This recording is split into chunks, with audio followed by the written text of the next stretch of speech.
Olá pessoal, tudo bem? Fazendo esse vídeo para apresentar para vocês os principais pontos do capítulo 3 da apostila da disciplina Administração Interdisciplinar da Uniplan. Tá? Então o capítulo 3 ele é denominado Acidentes de Trabalho.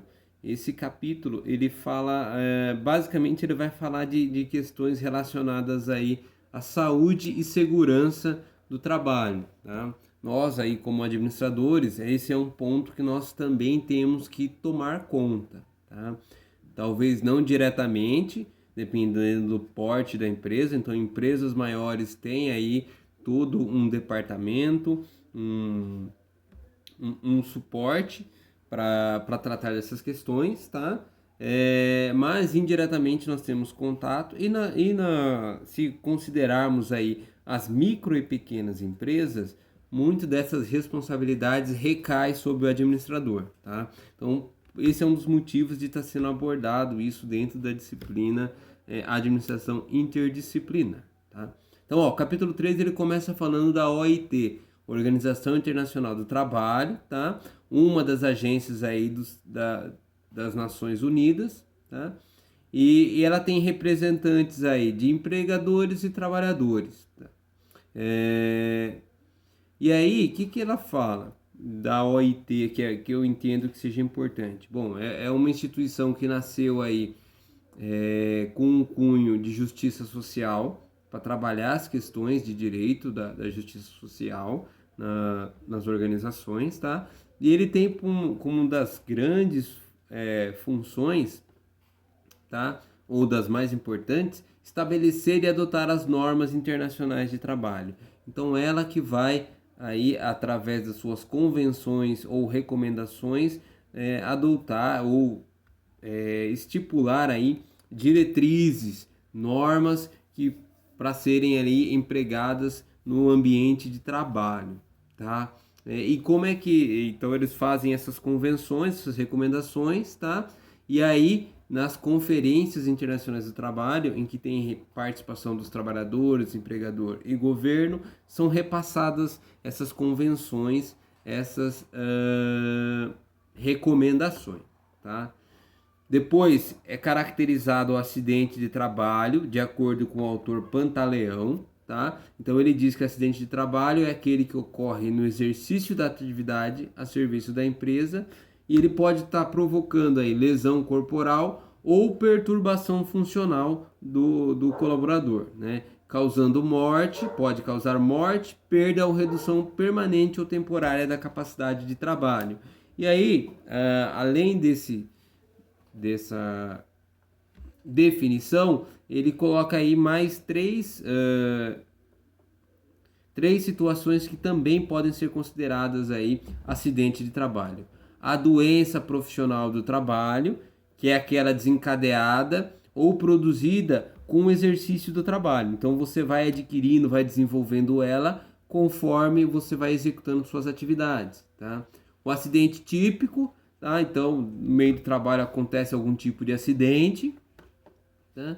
E o acidente de trajeto, até estava uma questão aí esse tempo atrás que foi revogado a questão do acidente de trabalho, não ser mais um acidente aí,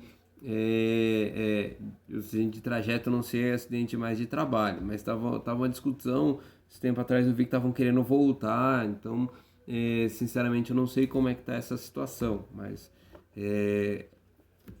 esse acidente de trajeto, tá? Voltando para ele, é o acidente que ocorre no percurso da residência ao trabalho ou do trabalho à residência, tá? Então ele faz essas definições de trabalho aí, tá? E aí ele também caracteriza de onde se origina o dever de estar fazendo aí uma indenização. Então, por que a empresa ela tem que indenizar no caso de acidentes de trabalho, tá? Porque o acidente só foi gerado a partir do risco que foi gerado pelas funções do trabalho. Ou seja, quem que gera o risco de acidente é o empregador. Se a pessoa não estivesse trabalhando, ela não teria exposto aquele risco. Então, por esse motivo, né, devido a esse motivo aí, devido à atividade econômica da empresa gerar o risco de acidente, por isso que a empresa é quem deve pagar aí, no caso, a indenização, tá? Então, a empresa, o empregador que vai tá respondendo aí por essas questões, tá? Isso aí, que segundo a apostila, ele diz que esse contexto é conhecido como aí teoria da responsabilidade objetiva. Então ele define de quem é a responsabilidade. Quem faz a ação quem gera o risco é a ação, a atividade econômica, logo a responsabilidade é do empregador, né? Então depois o mesmo autor ele fala aí de entendimento jurisprudencial. O que é isso? Ele fala que muitas das decisões dadas aí nos processos são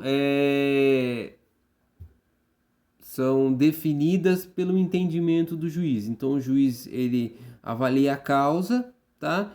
Ele entende, e aí ele considerando a lei, analisando perante aí a luz da lei, ele dá o entendimento dele e dá a causa ou não aí para o empregado ou para o empregador, tá? Até onde eu sei, grande maioria das vezes ela acaba cedendo sempre pro empregado, sempre o empregado que ele acaba aí com causa ganha, maior parte das vezes, tá? Talvez por ser a parte mais prejudicada, podemos dizer assim, você perdeu um movimento, você perdeu um membro, você acaba se tornando a parte mais prejudicada. Então, talvez por isso, tá? Mas como é um termo mais ligado com o direito, não consigo passar para vocês assim com exatidão, tá? Então, no achômetro é isso aí.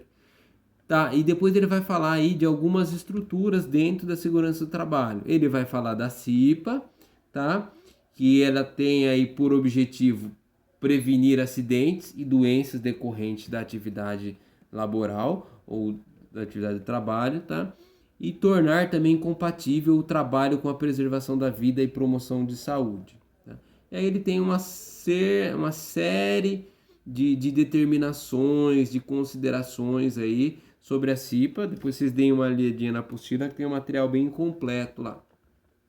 Depois ele vai falar de equipamentos de proteção, tá? O EPI, equipamento de proteção individual, todo dispositivo ou produto de uso individual utilizado pelo trabalhador, que é destinado aí a proteger ou atenuar os riscos do trabalho, tá? Então, protetores de ouvido, óculos de proteção, botas, luvas, jaleco, roupas especiais. Então tudo isso aí são equipamentos individuais de proteção. E nós temos também os equipamentos de proteção coletiva, que são os dispositivos que são colocados no meio de trabalho e não no trabalhador em si, tá? E também tem o mesmo objetivo, reduzir os riscos, reduzir aí os riscos das atividades laborais, né?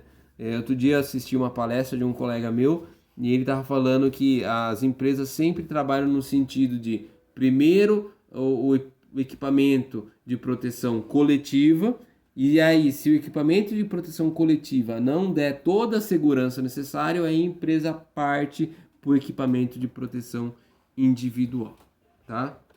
Bem, pessoal, depois ele vai falar aqui, ó, todas as atribuições, vai falar de norma das NRs aí, que são as normas brasileiras que estabelecem o uso de EPIs, tudo certinho. Vocês deem uma olhada, tem bastante material lá interessante para vocês saberem, tá?